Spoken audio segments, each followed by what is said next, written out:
Fala galera, você está aqui no Fazendo Marmota, que fala com vocês agora 600. Fala, estamos aqui no segundo vídeo, né? No último vídeo aqui. Estamos aqui. Mas a gente vai trazer mais crais. A gente vai trazer mais vídeos amanhã, com certeza. Deixem aí nos comentários se vocês querem que eu faça mais animado ou mais slow. Gente, com certeza vai ser divertido, tá? Mega divertido. Gente, esse é o meu quarto.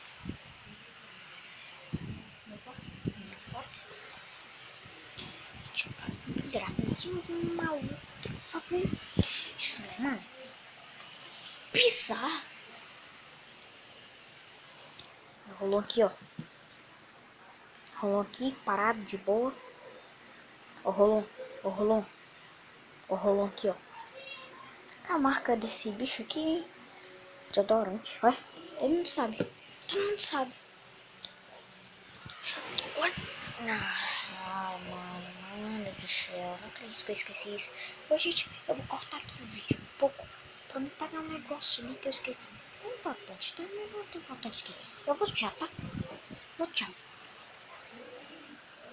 Galera, eu voltei. Não era muito importante, sim. Só um avisozinho rápido. Sabe o que? Ai. Passando o joelho. Meu joelho. Meu pé tá coçando. Gente, só pra retravar. Eu tenho quantos dedos? 1, 2, 3, 4, 5, 6. 1, 2, 3, 4, 5. Só anta. Sabe contar? Tô ficando doido, né? Tô ficando analfabeto, hein? Não. Vai catar o programa do ratinho. Programa do ratinho. Tá pegando fogo, bicho. Isso aí, gente. Essa piada tá ficando mais. Tem que ter essa piada aqui no canal, tá, gente? Tem que falar um bocado de vezes pra você não perder o raciocínio. Que falta de respeito.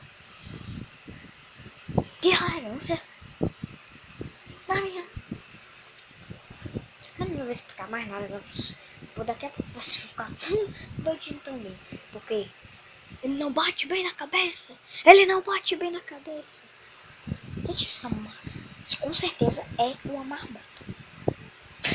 Mas é isso aí, pessoal. Se você gostou do vídeo, clica no like, adicione os seus favoritos, se inscreva no canal, e me siga aí nas redes sociais, tá? Um grande abraço a todos vocês que não estão mais. Aí na descrição tem quando o vídeo for publicado. Sabe? Nas redes sociais. Falou? Um grande abraço a todos vocês. Fiquem com Deus. Fiquem na paz. Deixa o like, favorito, se inscreva no canal e até o próximo vídeo. Amanhã eu trago mais vídeos, tá?